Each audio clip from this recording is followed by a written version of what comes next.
inviting me to this session and looking forward to having a good time with everyone. As Mr. Indiga mentioned, we also asked for excuses for one who was in an accident, but that is okay. We will still make use of the time. All right, so I think the first thing that I would like to do is to show a short video. So I will now share my screen and also the audio.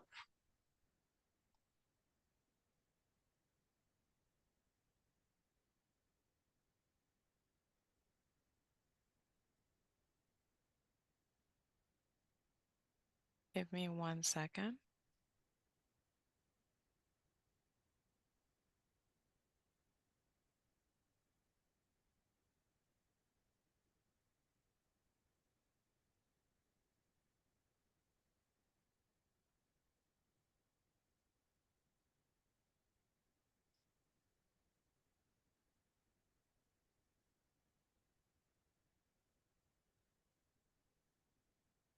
Let me just share it from 1 second. Let me just exit the screen.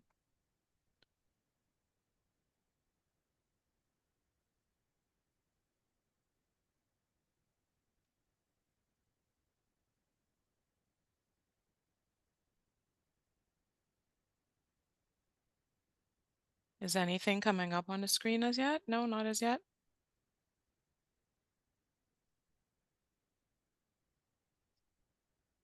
Let me just share again, one moment. Here's sound. All right, is it coming up? Okay, Christine. It's No. okay. Yeah. We can see Okay, your let me screen. just expand. Yeah, let me just expand the screen, and I shared the audio as well, so it should go on as well. Let me just start it over. That is okay? Yeah, fine.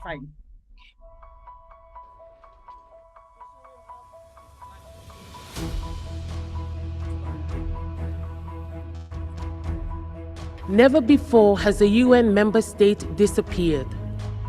Now we are faced with the threat of losing many.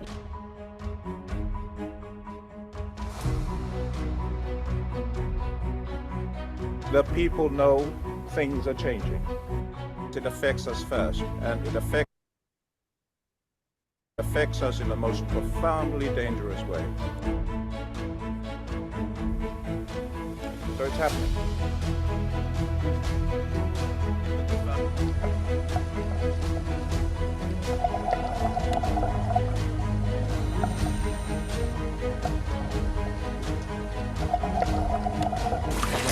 If Maldives cannot be saved today, we do not feel that there is much of a chance for the rest of the world. If it was up to our community of small nations to solve the problem of climate change, it would have been solved 3 decades ago when we raised it. We refuse to be relegated to the footnotes of history and to be collateral damage for the greed of others.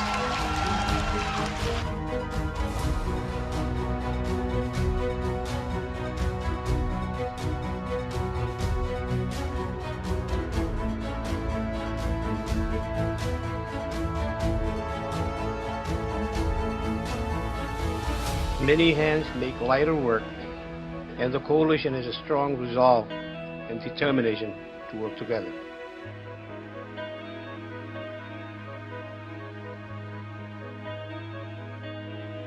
It is my hope that policymakers are reminded that we have the tools, the science, the resources, and the only thing stopping us from stopping this crisis is ourselves. We have developed solutions. Now we have to act.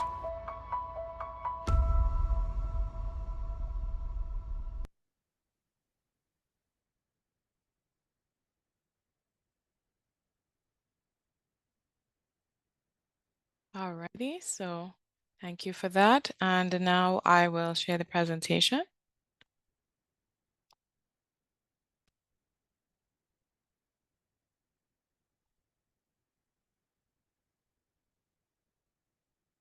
Can everyone see properly? Yes? Alrighty. Okay, so this afternoon we're here to talk about sustainability in small island developing states, mainly speaking towards the Caribbean and also looking at some island innovations. So as Mr. Ndika mentioned, we have the small island developing states, which are a distinct group of 38 UN member states and 20 non-UN members, right, of the United Nations Regional Commission that face unique social, economic, environmental vulnerabilities. So the geographic regions in which SIDS are located, as mentioned, are the Caribbean region. So that's what we'll focus on for today. The Pacific, there's also the Pacific, the Atlantic, the Indian Ocean, and South China Sea. So SIDS were recognized as a special case both for their environment and also development in the 1992 United Nations Conference on Environment and Development.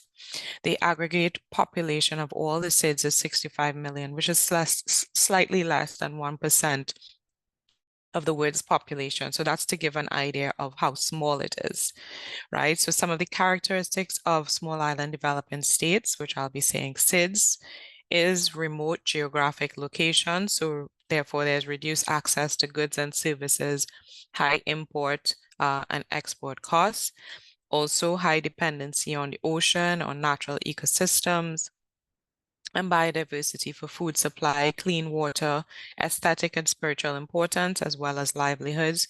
There's also a high vulnerability to external shocks and climate change. So we do face unique challenges in a number of areas, including social, economical, and environmental challenges. So the SIDS, we're looking at the Caribbean region for today. It's an archipelago of islands within the Caribbean Sea. And the focus on the islands will be for today. So we'll be looking at the islands, and you have a map here just showing you a bit of the Caribbean islands. And it extends from Bermuda, sorry, in the north, and then Trinidad and Tobago, which is where I am from, in the south, which is close to Venezuela. So just a little bit about the Caribbean region. We have a variety of ecosystems and landscapes. So we have some very dry environments. Some countries have very dry environments, while some have a little bit more lush environments. We also have those that are mountainous, such as Dominica, and we have those that are very flat, which are like Barbuda. So we have white sand beaches in a lot of the countries, and we also have black sand beaches. So the type of soil is basically coral limestone, and we also have volcanic rock. If you look at one of the pictures on the bottom right, you actually see it's pink sand, and yes, it is pink sand in Barbuda. The reason why it's pink is because of the shells. When they break down, they actually are pink. So we have a very rich history as well in the Caribbean, and these are some of the islands here and some of the highlights. So I have Barbados highlighted, Antigua, Grenada, Dominica, Tobago, and also Barbuda. A rich history in terms of culture. So we have influence of, because of slavery and so forth and sugar plantations, we have influence of Dutch, French, Chinese, Indian, English, Spanish, and African. And that's reflected in our food, in architectural styles, in the names of buildings and communities, and also the religions and the language that we speak. All right, so the Caribbean product itself, just a little bit about that. So our main markets are the US, then we also have Canada, the UK, and then Europe. So tourists are mainly attracted towards the sun, sea, and sand. That's the main reason that they come. They also come for the cultural experiences, for the food, for the landscapes, and also the environment. And we are also very rich in biodiversity. So some of the types of tourism that you would find in the Caribbean, cruise ships. Just up to the other day, there were about 3 to 4 cruise ships when I was in the Cayman Islands. We also have yachting, sailing, and fish tournaments, different sporting events such as cricket, and cycling, cultural events such as Sunfest in Jamaica, as well as Carnival in Trinidad and Tobago. And then we have adventure tourism, which would be like river rafting, bobsled riding, and also diving, ecotourism as well. Another thing that is very big is destination weddings, where persons want to come to the islands to get married. And then we have charity tourism and volunteerism, which is of of a growing importance now, where you have persons, tourists coming in specifically on their vacation, and they are volunteering. So whether it is that they're doing beach cleanups, they're supporting with reading in communities, it is something that is definitely growing and something that I have a personal interest in. So in terms of the Caribbean tourism now, we are vulnerable to exogenous forces such as the COVID pandemic. So the COVID had a very major effect on our little islands. We are also vulnerable to climate change. So we'll have a little bit about that later. We have limited financial resources as well as limited human resources within the region. And as mentioned, there's a high import bill in some of the countries because we have to purchase a lot of food overseas. Agriculture is big in some islands, and in some islands it is a little bit problematic, and we'll hear a little bit about that later as well. So just to give a quick overview, where you see the star is where the Caribbean is, and this is basically 2019 data looking at the total contribution of travel and tourism to the GDP in 2019, and then also the total contribution of travel and tourism to employment. So you see within the Caribbean region, it's quite high. 13.7% of the GDP is attributed to tourism. And then in terms of the amount of job creation, we have 2.8 million jobs just alone, created within the Caribbean in the tourism industry. Of course, when we had COVID, these numbers were severely affected. And then we look at 2022, coming back after, sort of when COVID is wrapping up, we see that there has been some increases. So in terms of the contribution to the GDP in 2022, we see it raised by 33.2%. And then also in terms of jobs, it raised by 12%, which is the equivalent of 0.3 million jobs. So, and if you look at some of the other countries, you will also see that there was a rise in the amount of contribution to the GDP. All right, so some of the sustainability challenges just overall, and then we'll go into a little bit of them, a little more detail later on. So there is a high level of dependence on tourism within the small island development states. We have limited natural resources in many of the islands. Sometimes tourism development is uncontrolled, and I'll explain that a little bit later as well. We have hotels which are located on the coastline for the most part, so therefore they're very vulnerable. And we have the Caribbean, which is very heavily within the hurricane belt. So every year between June and November, the Caribbean braces for, what may potentially happen in terms of hurricanes, right? This year we were fortunate enough not to have anything too devastating, but in the past, we have definitely had some experiences that we are still recovering from, right? And you would have probably heard about some, such as Irma, which was quite devastating, particularly to, I know, one of the islands. Well, I'm actually in Antigua at the moment, so Barbuda was a very devastating effect, right? So there's a vulnerability as well to climate change events, so sea level rise, coral bleaching, intense and increased hurricanes as well, and extremes of weather, which is something that we also have to consider.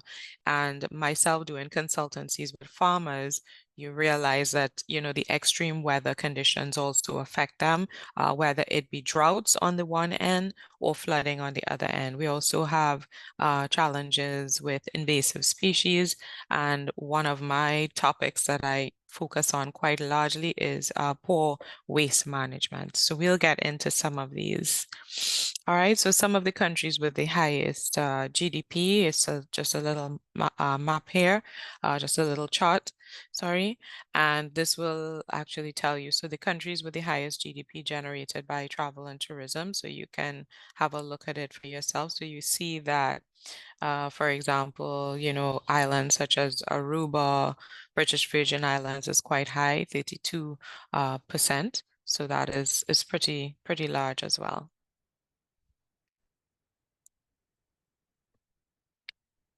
All right.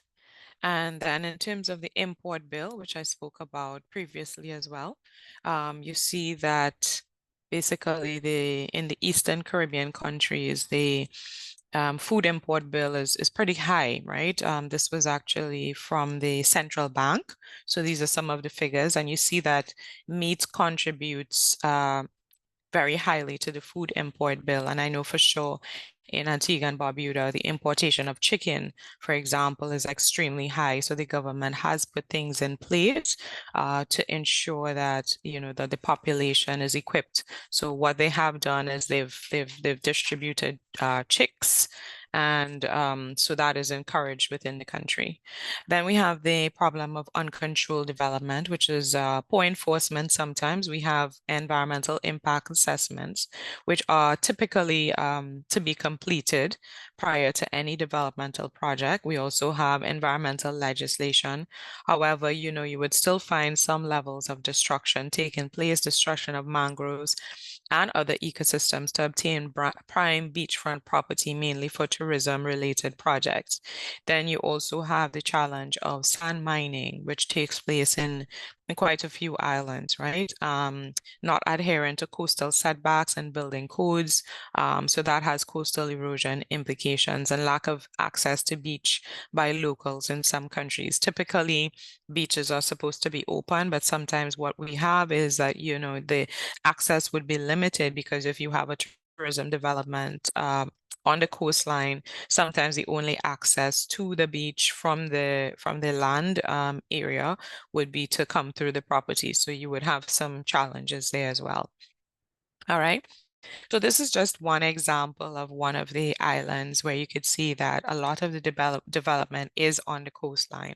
So hotels and resorts are located there. There's therefore a high vulnerability to coastal erosion and a high cost for engineering structures. So we would have to put up things like seawalls and groins and so forth, and revetments, which are very costly. All right, so in terms of the high vulnerability we have to climate change, there's a vulnerability to extreme weather events like climate change, so hurricanes, storms, sea level rise, etc., causing erosion, and those cause severe economic impacts as well. So, for example, damages and other impacts on the Bahamas by Hurricane Dorian was estimated at $3.4 billion. That was from a press release in 2019. So, just to give an idea of how much of an impact, a financial impact these storms and these hurricanes have on the small islands. And here we have some photos just with just some of the damage that was caused, and as you see in one of the photos, the type of erosion as well, and then coral bleaching. So in terms of waste management now, the waste management situation in the Caribbean region, for me particularly, is extremely disturbing. We have 70 to 80% of marine litter in the Caribbean Sea, which comes from the land, and most of it consists of plastics, right? So together with agricultural runoff and domestic wastewater is one of the 3 priority pollutants for the wider Caribbean region. So tourism-based economies are generated by the tourism industry, but we are also relying, it's not the tourism industry alone, you also have supporting industries such as manufacturing and such as health, right? And so these also indirectly contribute to that waste issue. So waste generated by tourism varies from plastic, we have all sorts of waste being produced, plastic, you have paper, municipal waste, food waste, etc. And then also on the other end of the spectrum, we also have the hazardous waste, which would be like medical waste, and then ozone depleting substances from air conditioned units and so forth. And they're not really a lot of legislation and things put in place, I should say, especially with the ozone depleting substances as well. I'm currently working on a project where we're trying to source ozone depleting substances within the Caribbean to make it scalable so that we can actually have it destroyed responsibly. All right, so in terms of the waste management challenges, one of them is overcrowding of landfills. The other one is leaching of chemicals into the soil, poor legislation, or sometimes outdated legislation, so legislation that has not been updated. Then we also have poor enforcement of penalties and fines. And I selected one example, which is Jamaica, where there is a litter ticket by the National Solid Waste Management Authority, and that is just less than 100 US. So litter tickets have reduced over the years. Once they've put the enforcement in place, they have realized that there have been some changes in that area. So this is just an overview of the disposal mechanisms within the Caribbean region. So I've highlighted a few countries: Jamaica, Trinidad and Tobago, the Bahamas, Suriname, Haiti, Belize, Barbados, and you can see that the waste disposal mechanism, varies quite, just a wide range, right? Because, for example, in Haiti, there's an open dump site, and then you have countries like Jamaica where you have 8 disposal sites, but none of them are actual sanitary landfills. And then you have a country like the Bahamas, which has 3 sanitary landfills. So, it varies from place to place, but the ideal thing is that we want to have much more sanitary landfills where it's organized, where the waste can be separated, and where it can be, fully disposed of responsibly.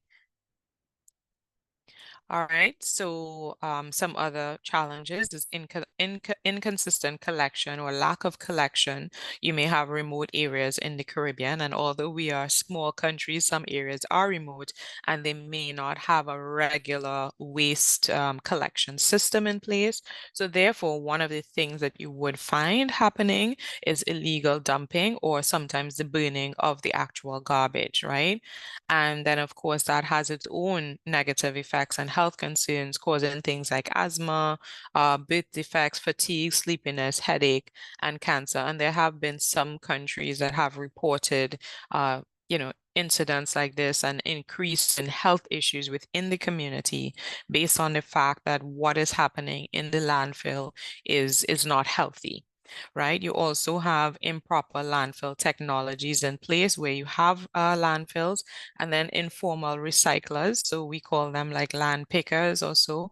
And what they do is they actually scavenge within the dump sites or the sanitary landfills, just trying to find things like scrap metals and copper, which they can actually make some money from, right? But of course, when you have dump sites or not responsibly disposing of the waste in the landfill or improper management of the landfill, it leads to pest infestation as well, which is also a health issue.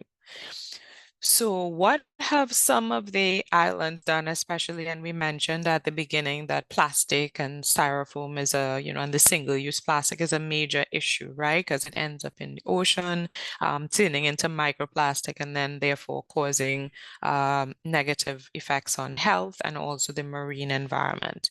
So what have some of the islands done? So in Antigua and Barbuda, for example, the external trade shopping bags production order was in 2017. So that bans the importation, the distribution, and the sale, and the use of plastic bags. So if you come into Antigua, any of you, if you ever visit and you have plastic bags in your suitcase, they will take it out of your suitcase. They're very strict on that.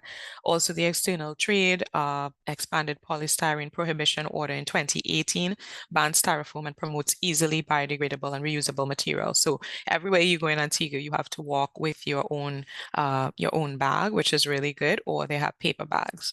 Then we also have Barbados, which has the Control of Disposable Acts 2019-2011, and that's a ban on import, distribution, sale, manufacturing, and use of single-use plastic containers, cutlery, straws, and plastic bags made with a petroleum-based resin. And then we have in Jamaica now, the Natural Resources Conservation Authority. And on December 24th, 2018, the ministerial orders were formed, and that is the Natural Resources Conservation Authority Act, and also the Natural Resources Conservation Plastic Packaging Materials Prohibition in 2018. So they're also moving towards the banning of the plastics. And then we have in the Bahamas, the Environmental Protection Act in 2019, and that act bans the importation, distribution, same thing, of the single-use plastic foodware and plastic bags, including biodegradable and oxo-biodegradable bags. So the banned items included polystyrene cups, polystyrene plates and foodware, plastic knives, forks, spoons, etc. Then in Grenada, what I like what they did in Grenada is they had a phased approach. So they had phase one where you ban the importation of the local manufacturing of the plastics with handles. Then in 2019, December, phase two, the ban on the sale or offer for sale of single-use plastic shopping bags. And then phase three, no person shall offer for any sale any food item with a single-use plastic shopping bag with a handle. So, they did it as a phased approach to give both the consumer and the supplier some time to transition. And then we have the Go Green Dominica initiative, which follows a comprehensive ban on all single-use plastic and styrofoam containers effective January 2019. And Dominica is definitely one of the more environmental destinations. I think they have actually been certified as a green destination as a whole. And so they have this Go Green Dominica initiative. I don't know if anybody here is from Dominica, but they're doing some amazing work in there. And then we also have regional projects on plastic waste reduction, which is like the IUCN, the Plastic Waste Free Islands Project, funded by the Norwegian Agency for Development Corporation. And the aim of that project is it seeks to make a significant quantified reduction in plastic waste generation and also leakage. So the project spanned the space of 3 years, and is a global initiative working in the Pacific and the Caribbean small island development states. So in the Caribbean region, the project would focuses on Antigua and Barbuda, Grenada, and also Saint Lucia, and they're specifically looking at the tourism sector and the single-use plastics, as well as the fisheries in terms of like plastic nets and so forth. So that is a project that I think it's probably about wrapped up now, but it was a 3-year project. And then we have in Antigua, so these are just some of the highlights and the solutions. Zero Waste Antigua Barbuda, which is a nonprofit group looking at specifically reducing waste within the country. And so they partnered with the Antigua and Barbuda Tourism Authority for Cool is Clean campaign. And they also had a project where they did a phase out of mercury project. So what we have now across the island are bulb crushers where you can actually take your bulbs which have mercury and you can put it, dispose of it responsibly. We have units placed across the island, so you can just use that. Then there were also educational campaigns about sustainable consumer within the Department of Consumer Affairs, and then empowerment programs on metal recycling, which is raising the awareness of burning copper waste and providing environmentally friendly alternatives. So that's something that was taking place in Antigua. There's also another nonprofit group called Adopt a Coastline.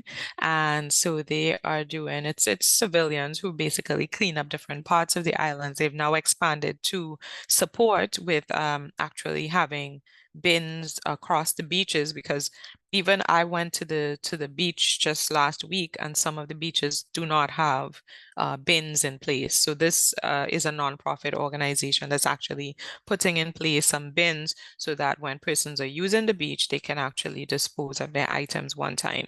They also do beautification and tree planting around the island, and they make and design products using marine debris. So I just have some photos here. I think the one to the left right here some of the things that they do with driftwood, and they actually sell it and use some of the funds to go back into the nonprofit. There's also she moved off to Antigua now, but she actually was from India and talented artisan, and she utilized paper for craft items. So she was using hand woven paper, etc., and just using them, recycling, making placemats, jewelry, and many other things.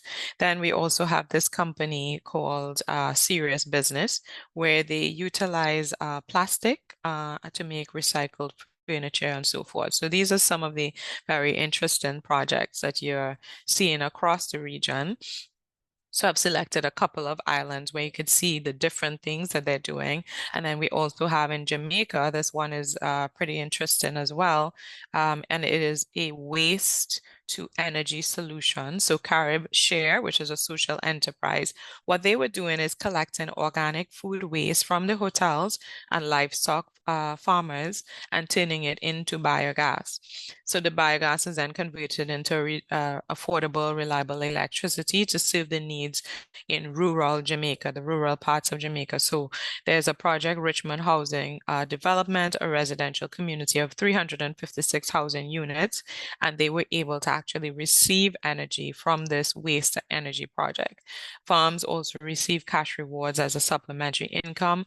And in Jamaica, we just want to add that 95% of the energy generated in the country comes from petroleum imports. So Carib Share program offers an off-the-grid option to supply energy to rural communities. So I think I put some of the information here, and we can also give it on the slide. So if you want any more information on that.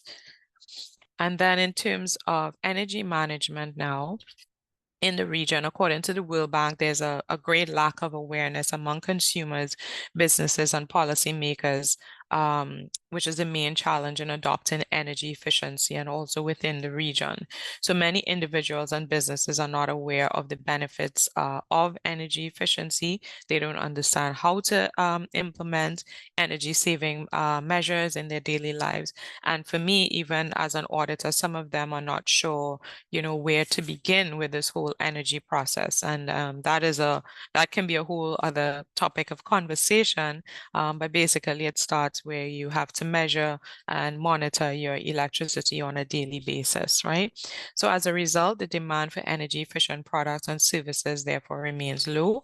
In the Caribbean, there are several restrictions as well to renewable energy. So we can't just decide in the Caribbean that we want to just go solar or go wind.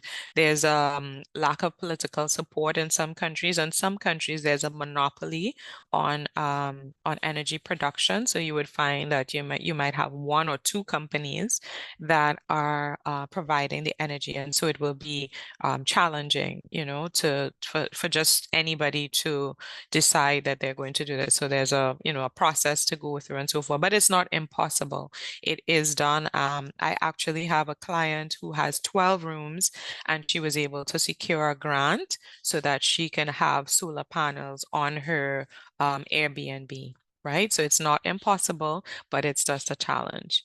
All right. Then we also have the funding, which is another challenge for renewable projects, is not always forthcoming. However, we do have a couple of grants and projects within the Caribbean. I think there's a CADMAS project going on and so forth. There are different things going on which we can maximize on. So in terms of energy policies in the region, Jamaica has a national energy policy. Barbados has a national energy policy document, which is designed to achieve 100% renewable energy and carbon neutral island state transformation goals by 2030. And I have first-hand experience with the Barbados team. I am actually working along with the Ministry of Energy in achieving this goal. So they're doing quite a number of things. They're trying to get rid of the ozone depletion substances that are created from refrigerants. They are doing an AC rebate system. So they're encouraging the public and the government buildings and so forth to change out their air conditioning units to inverters, etc. So that is a big ongoing project. And I do believe that they will be able to, maybe not, I'm not sure if it will be 100%, but they'll be very close to that by 2030. They also have quite a few charging ports, and they're promoting the whole smart transportation within Barbados, right? Then you also have renewable sustainable energy policies as well. So there's a National Renewable Energy Policy 2019-2030. I think this one is Barbados as well, a National Sustainable Energy Policy for Barbados. So it's a big thing in Barbados. In terms of funding, the same project that I mentioned in Barbados is funded by it's actually the IDB, so it's a smart fund project. And the objectives of this smart fund project is to further reduce Barbados' dependency on import fossil fuels through the increased use of energy efficiency and renewable energy technologies. So if you actually go to Barbados, you'll see quite a number of the homes having solar panels and so forth, because their government is very much open to that, right? But it's not common across every single island. Right. And then we have energy management and conservation strategies. So the energy and conservation technical assistance, that's 2009. Then the agreement that was signed between IDB and the government of Jamaica as well in terms of strategies. Also labeling programs which promote energy efficiency appliances using through thus influencing consumer purchases. So anything, purchasing eco labels, Energy Star rated refrigerators or your televisions or so forth. So that currently covers refrigerators, freezers, wine chillers, room ACs, and each model unit is registered and tested before sale and given an appropriate energy label. All right, and so as it pertains to water now, in some islands it's very water scarce. For example, where I live in Antigua, very scarce. Sometimes you have low rainfall, dry climates, and coral limestone, right? You also have things like saline intrusion in some areas. So what are the challenges as well in hotels and the tourism accommodations is a lack of awareness. Sometimes you have leaks going on at the hotel, no submetering, and the pipe infrastructure is very old. So some of those things contribute. Right, in terms of what is being done in the region in terms of water management and water conservation, the Jamaica Water Resources Authority aims to regulate, protect, and manage Jamaica's water resources and to influence the process of distribution, conservation, sustainability, and safety of the supply. Then we also have watershed management projects across the region, integrated management of the Yalas Hope Watershed Management Area, and also the Hope River watersheds in the Blue Mountains. This is in Jamaica, and it is also intended to improve the management of the biological diversity and to enhance the flow of ecosystem services that sustain livelihood. So this is in Jamaica. Then also in Trinidad, IDB approved $80 million of a loan to boost the efficiency, quality, sustainability, and resilience of the drinking water in Trinidad and Tobago. We also have water policies, such as National Integrated Water Resources Management Policy in Trinidad and Tobago, and Jamaica has a water sector policy, which sets out objectives for water resources management, sewage, rural water, sanitation, etc., urban drainage, irrigation. So here we see demonstrations of how serious, each of these countries are. A lot of them have put policies and put projects in place. So these are some of the solutions that have been introduced to rectify some of the challenges that are specific to small islands. Then in terms of wastewater and sewage, in Trinidad and Tobago, there's a water and sewage authority, which manages the quality and the surface of the quantity of the surface and groundwater resources. And then we also have Water Conservation Fund, which is Vinci Construction Grants Project. It's been active in terms of designing people designed to provide people in Jamaica with improved access to water resources, including raw river water, and also groundwater table intake, right? So in Jamaica, you have some waterfalls, you have some dams. So that is a country that has a lot more water. But then if you look at an island like Antigua, it's a little bit less. So Jamaica has a water policy and rural water strategy, and they aim to provide safe water for all rural Jamaicans, right? And Jamaica is pretty large compared to the other Caribbean islands. So then let's look at what happens actually in the hotels. So a lot of hotels have desalination plants, all right? They test their water to ensure that it's of a good quality on a daily basis, as well as they do external checks. You have also rainwater harvesting, which can either be an outside tank or it can be a cistern. There's also use of gray water for irrigation. So if, for example, they have a sewage treatment plant on the property, they reuse that irrigation water, that water for irrigating the plants and so forth. And sometimes they would use the sludge as drying beds, right? Then they would also put things in place like low flow showers, low flow faucets, and as you see in the picture here, dual flush toilets, having things like sub-metering and also waterless urinals. All right, so in terms of climate change now, small islands do feel the effects of climate change very intensely and very quickly, as you saw in the video. Extreme weather events like hurricanes, storms, floods, and droughts, can have us down for, years, right?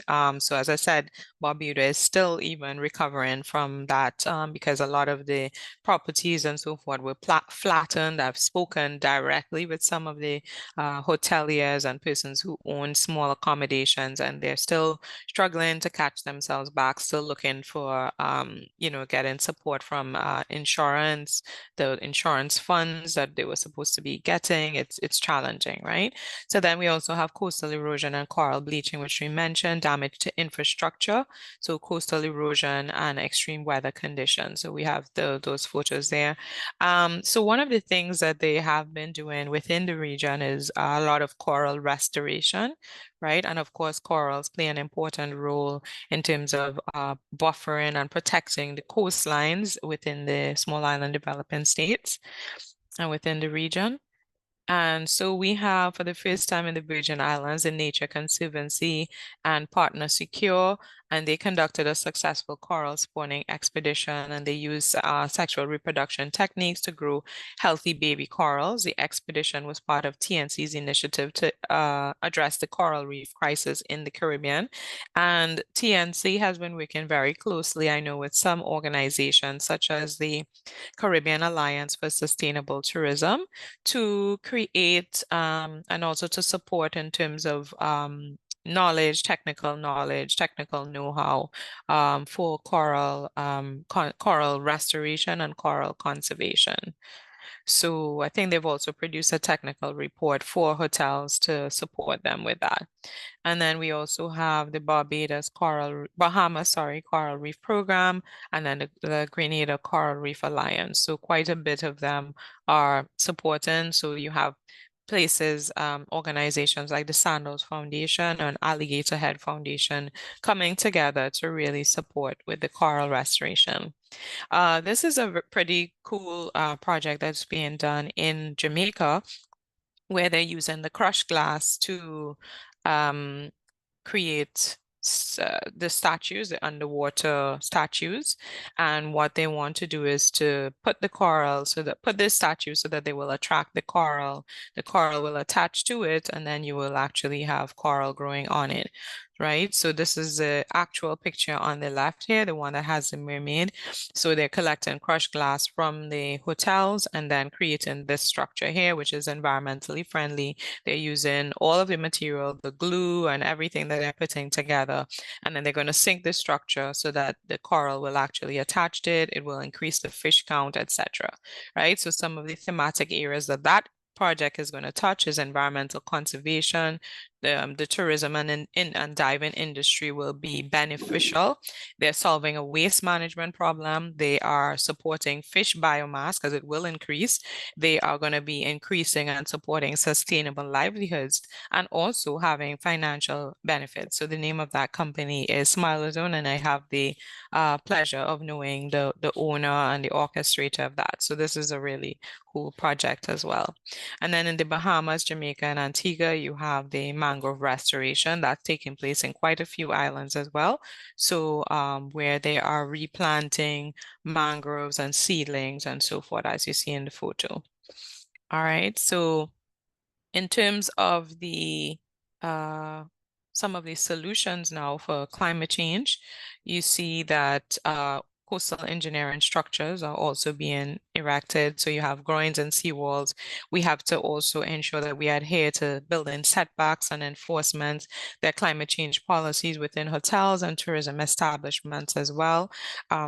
So carbon footprinting, which is important, being able to track scope 1, scope 2, and scope 3 emissions, right? Scope 1 and 2 are usually easy because it's direct. You know, what are some of the things that you use, the diesel, what are some of the things that your suppliers are using, how are they delivering your products, etc. But then scope 3 is a little bit more challenging, right? So, and what I have found is that, you know, a lot of the hotels in the region are just about starting to track their carbon footprint, right? Then we also have Glasgow Declaration, which is where, you know, there is a commitment to reduce your carbon emissions. So quite a few countries and a few organizations have signed on to that. There's also the disaster preparedness and training that is done within the region, disaster preparedness manuals telling you how to handle hurricanes, what to do before a hurricane, during a hurricane, after a hurricane. And they're also, you know, webinars and things like that. The Caribbean Alliance for Sustainable Tourism is one organization that does a lot of empowerment within the region, encouraging them to be environmentally friendly, be more sustainable in their actions, right? So collaborations, which you heard in the video as well, working together as small islands within the local regional disaster management organizations as well. And so this is one case study that I pulled. Barbuda had, after Irma, it was, you know, really bad for the island. But this organization, which is made up of the two ladies, they're actually sisters, they started something called glamping in Barbuda, which is a very small island, well, which is part of Antigua. So it's Antigua and Barbuda. And just illustrating, you know, how resilience can work. So it's a guest house, it's affordable, they're actually off the grid, eco-friendly, and it's a beach accommodation for independent travelers looking to experience Barbuda. So it's a family-owned business, and what they are really pushing is just, you know, a very rustic vacation. So as you see the tent there, they have bonfires, they have trails, so they're really not having any impact on the environment, doing things responsibly and also off the grid. Right, then you also have the carbon credit system. So that is being worked on within the Caribbean. So there's a carbon trading scheme established under the Kyoto Protocol, and it allows countries that emit less than the allowed earth warming carbon dioxide and other GHGs to trade their excess credits within other countries. So that's something that's a bit new to the region, but it's something that persons are coming on board with. So for the developing countries, this can be beneficial since the amount of greenhouse gases emitted in regions like the Caribbean is minimal, because even I think they said that the entire Caribbean together, we contribute less than about 1%. So it's very insignificant. However, we experience a lot of the negative effects of climate change. So the scheme is intended as a way forward, to support small islands in adapting to global warming. And some companies, such as Tradewater, which is based in the US, they offer carbon credits as well for destruction of ozone-depleting substances. All right, so in terms of defining priorities and initiatives and Dr. Indica, I'm looking at the time as well. So defining priorities and initiatives. So we look at policies and regulations. So these are some of the things in response to climate change, hard engineering structures, so improving drainage systems where they're prone to flooding. And this is from Jamaica, such as Montego Bay and also Falmouth, erecting seawalls. We also have soft engineering structures, which would be protection of the reef, restoring the mangroves, etc. And you saw some of that in the previous slides. Sustainable operating practices, so promoting operating good practice programs within the hotels and the tourism sector. And I wanted to add as well that within certain islands, like for example, Jamaica and also Antigua, there is like a green corridor. So it's extends from like one village to another, or it might be 3 particular villages where or 3 towns or 4 towns where they have established it as a green corridor. So there's an agreement that all of the hotels along that coastline or so forth are going to operate responsibly and sustainably, which is something good. So the consumer can be happy and be comfortable knowing that they are going to stay at a resort or at an establishment that actually cares about the environment, that cares about the community, and it's not just them caring on their own, but it has been verified, whether it's a third-party verification or verification from the government, right? Then you also have the product diversification, so developing alternatives to beach tourism, cultural tourism, community-based tourism is something that is having a growing importance now. Education and awareness raising, so fostering a greater understanding of risks and responses that can be taken by tourism businesses. So for example, systematic communication of risks throughout the sector and training on business operations and continuity planning, risk financing and risk sharing mechanisms, so improving insurance options and subsidizing at-risk tourism enterprises. And then financial resilience, so financing, destination adaptation plans, adaptation and preparedness actions, and robust mitigation efforts. So these are just some of the initiatives and priority areas. And then the other thematic area that we mentioned was challenge was biodiversity. So within the region, we have a very rich biodiversity, marine environment, terrestrial.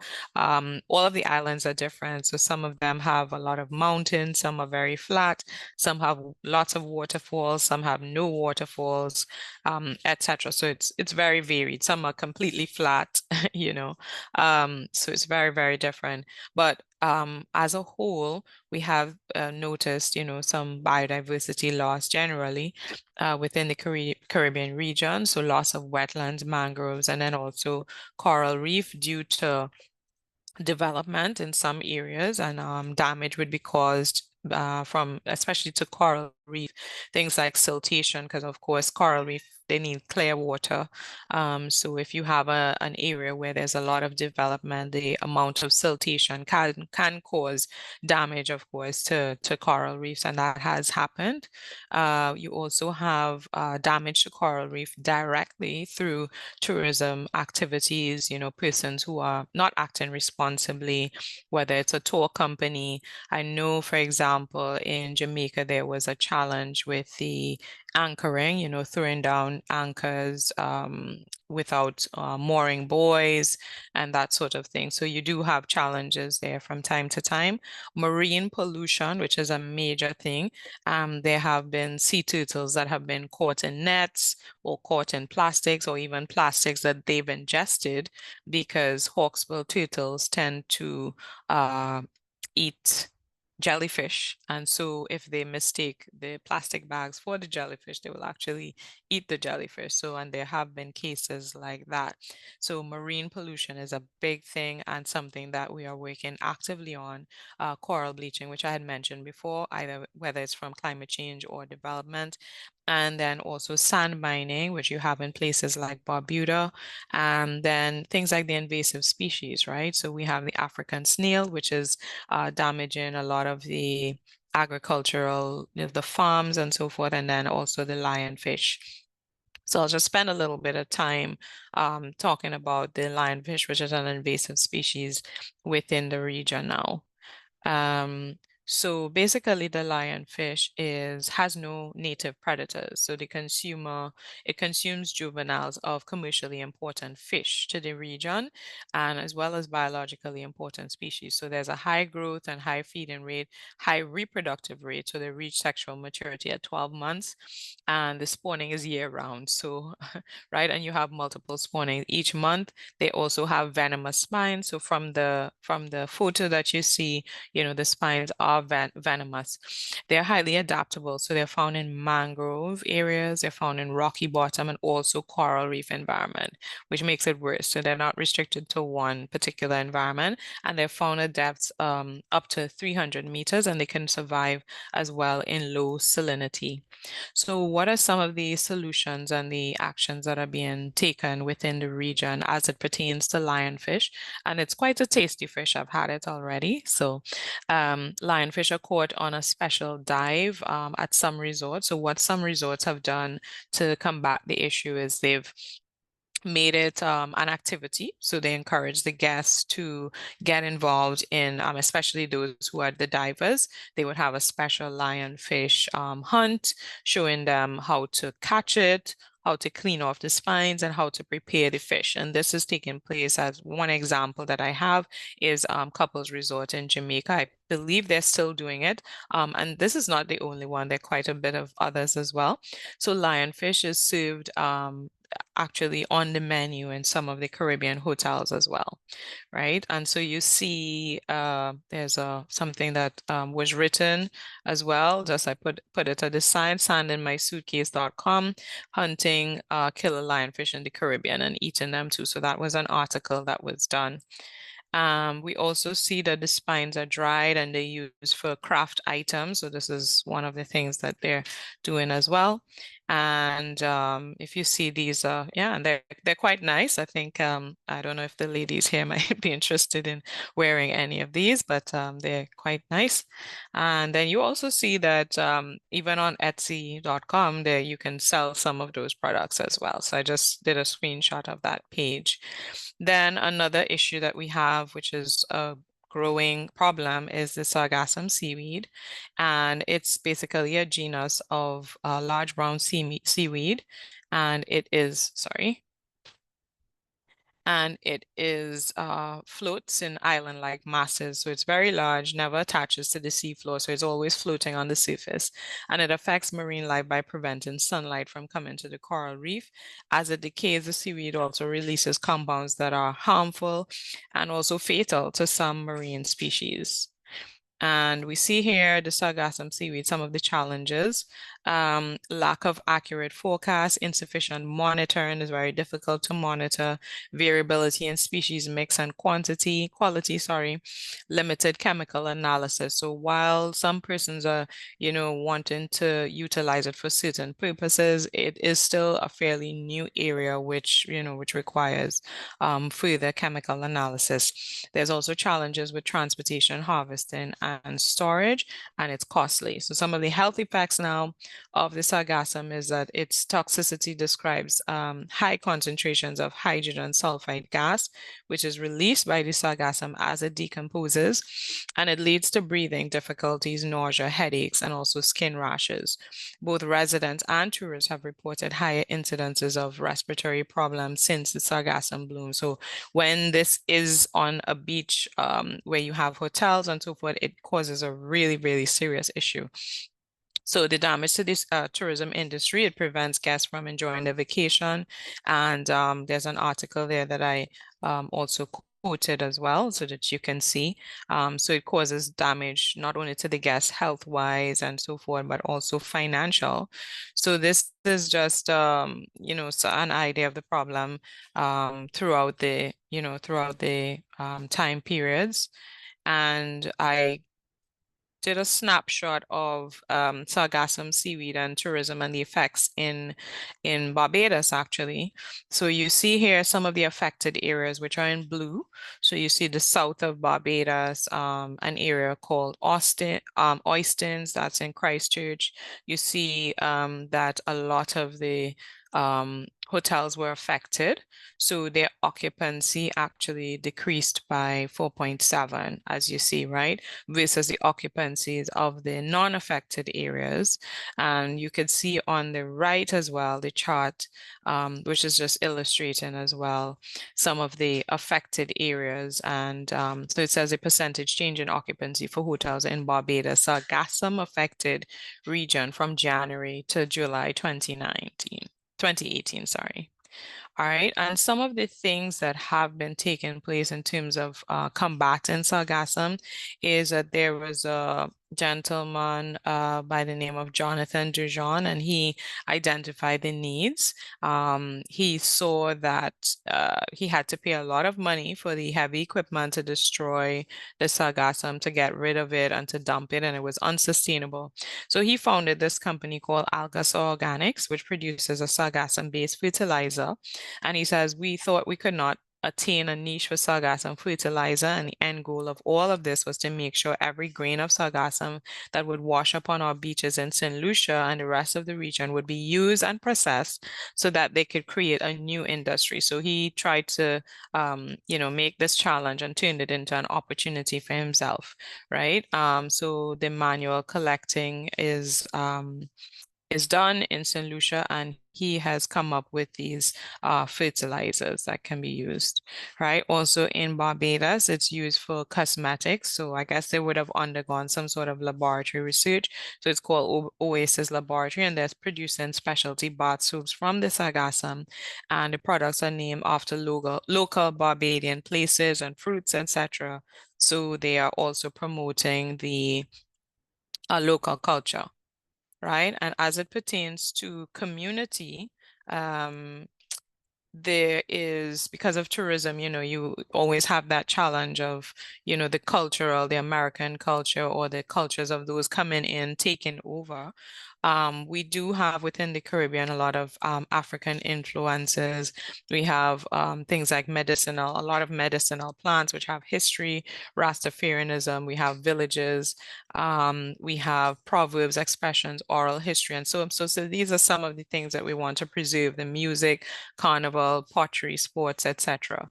So in Jamaica, you have the Jamaica Cultural Development Commission.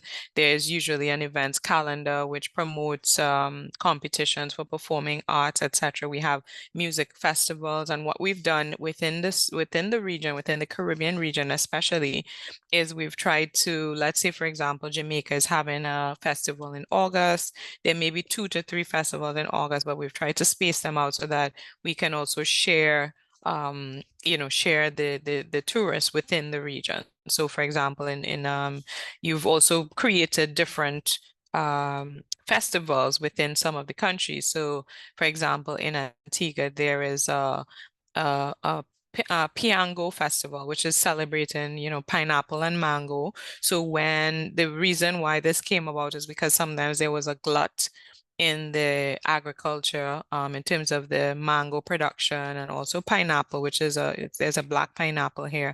So they wanted to celebrate it. So that festival actually celebrates things like, looking at mango products, mango yogurt, mango juice, mango jams and jellies, etc. And also the same thing with pineapple, right? So you also have sporting events, Jamaica Carnival, cultural events such as Emancipendence Gala, right? So these are some of the events that are taking place within the region that tourists can partake in.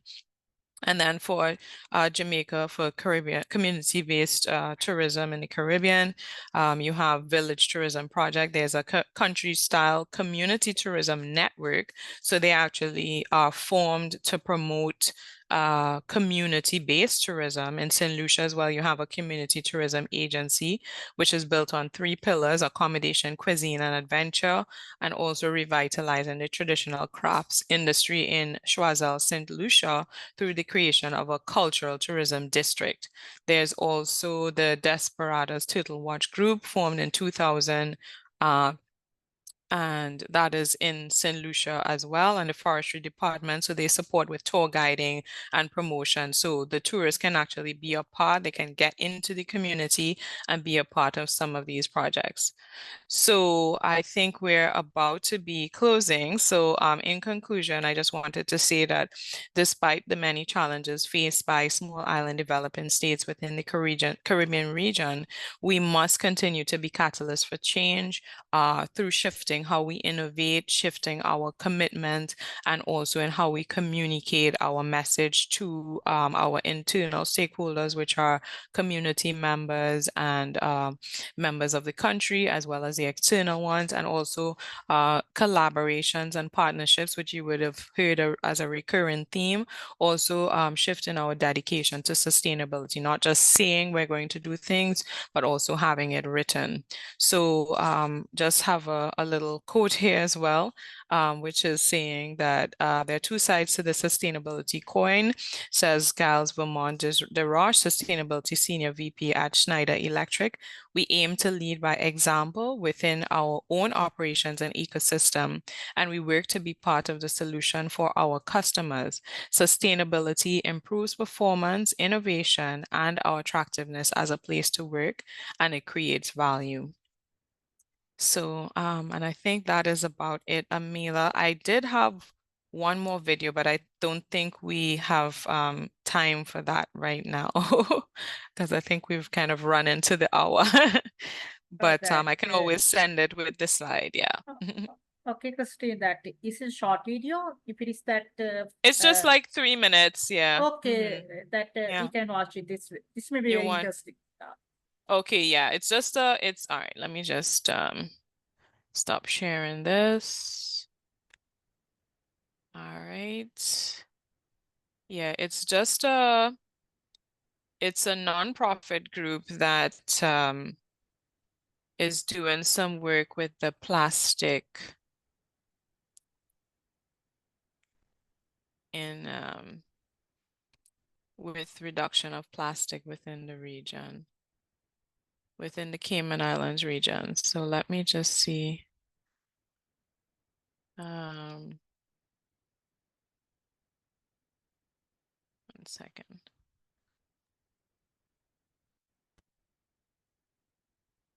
Let me just grab it from the YouTube. 1 second. Okay. Oh, it is on the YouTube. Okay.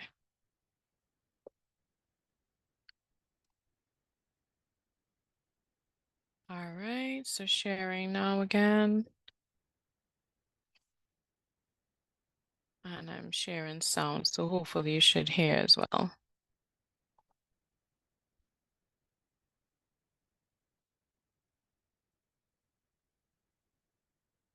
All right, we okay? Yeah, fine. We can hear so. The Cayman Islands, our paradise, our home. 3 small islands in the heart of the Caribbean, where incredible natural beauty lies above and beneath the waves. But as the global plastic pollution problem gets worse, our paradise is at risk. Around the world, over 100,000 marine mammals and over 1 million seabirds die from plastic pollution every year. But here, in the Cayman Islands, our paradise, we aren't just observers. We refuse to stand by and do nothing. We are guardians of our home, and we will fight to protect it. And through this fight, Plastic Free Cayman was born. Next time you go to the grocery store, instead of using a plastic bag, try using a reusable canvas bag. They're much safer for the environment. Instead of all these plastic toothbrushes, use a bamboo toothbrush. Instead of plastic cutlery, use bamboo cutlery. Instead of plastic cups, use reusable cups. 7.5. We need to change our behavior. We teach our children to plant hope and nurture change.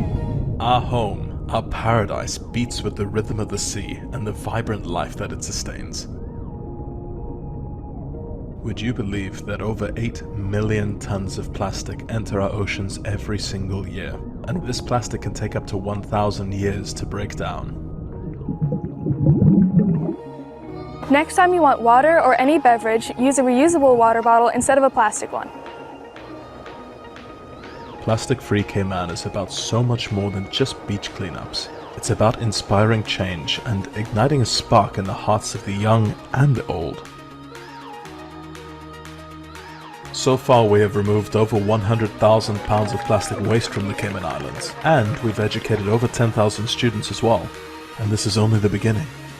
We can and we are making a difference. Together, we can heal our planet. Join the journey and take action now. Just imagine a future where plastic pollution is simply a memory.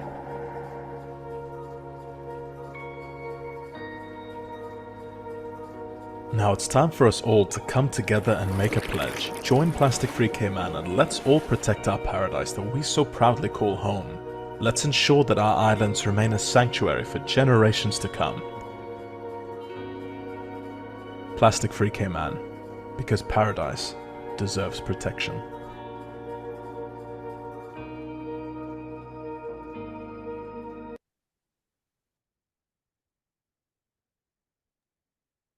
All right, so with that, I would just like to thank everyone for your time. Thank you, Mr. Indika. So I guess if there are any questions or any comments or anything.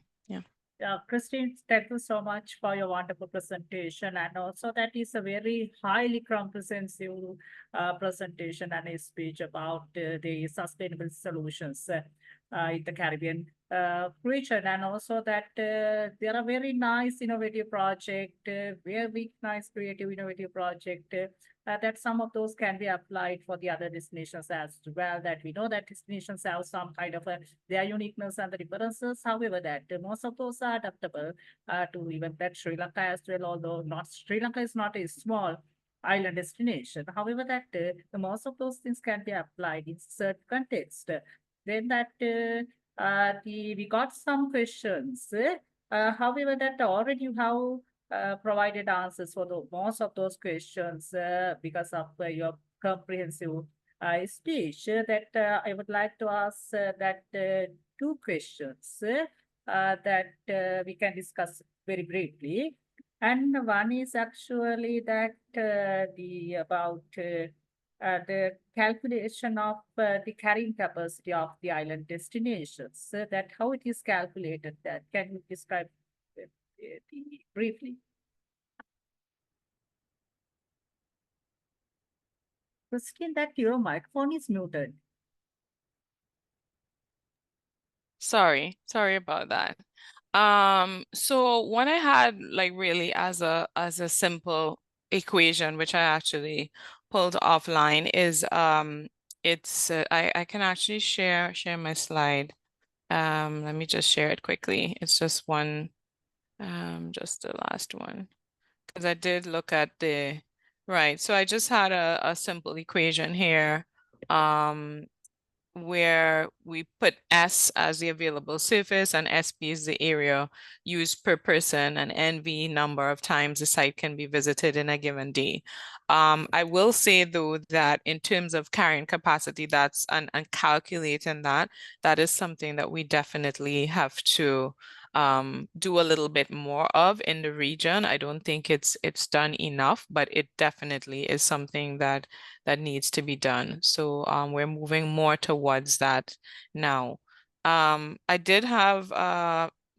Indika, some of the other questions, which I think some were already addressed. But I think there was one asking about why is it important to follow sustainable practices? Well, of course, there's a lot of benefits to the environment, benefits to the community, financial benefits as well. So I wanted to touch on that one. And I think number 4, we already touched on managing island risk, which would be exogenous risk.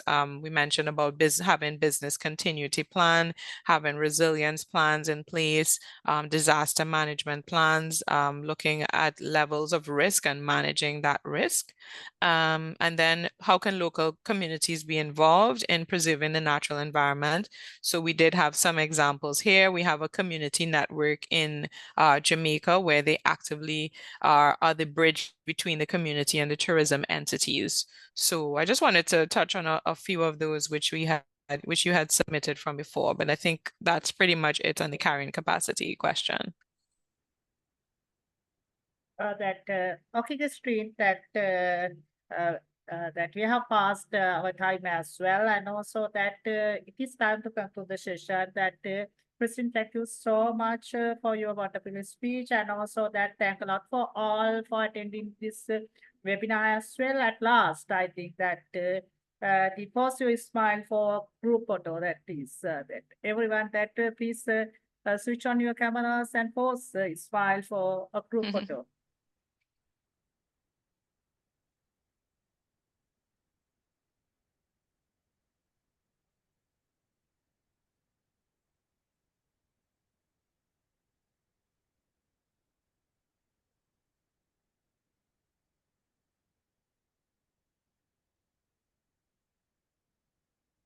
Okay, that